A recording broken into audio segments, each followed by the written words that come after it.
会比直线复制排列、环状复制排列、竞色啊、填满啊都要好用很多倍，让它凸出来，增加数量。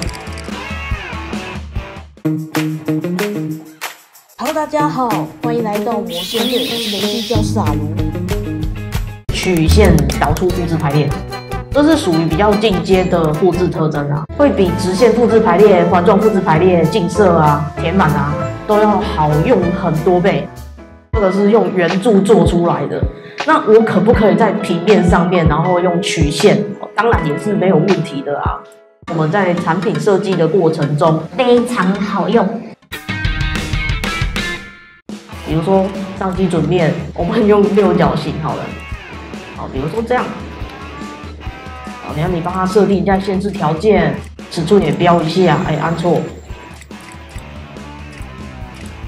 160，离开，上基准面再画一次，参考图源复制出来，挡掉。那我们长一个薄薄的就好，比如说这样。那如果说我今天在上面想要去设计一个圆顶的东西，比如说我在这上面去画一个圆，8，然后我用这个东西下去做分割线，草图加上这个面，割出一个区块，对不对？圆顶呢，让它凸出来，可以看你要凸多少。那这个东西啊，我是可以怎么样，在这个面上去画那个不规则曲线。好，我直接在这上面有没有？好，这样绕这样子，有没有？那这个可不可以用这个曲线导出呢？当然是没问题的啦。特征就是这个圆顶。它这边还有好几种，比如说偏移曲线、或平移，你可以自己下去玩。比如说我要绕这个打勾，特征选取的面移不存在这个 ，OK， 好，没问题，是不是我这个特征它没办法这样做？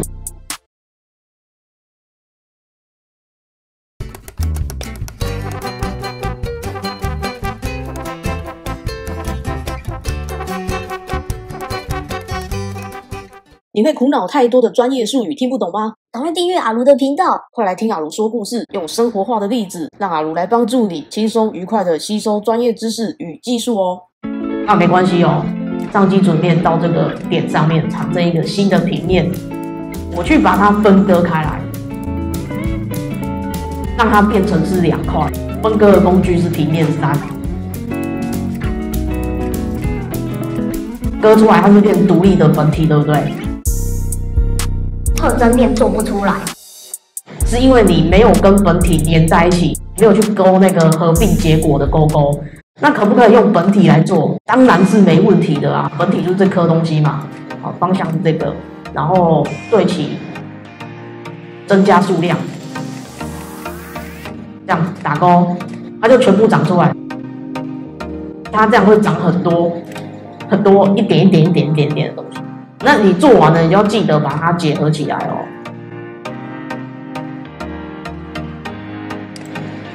OK，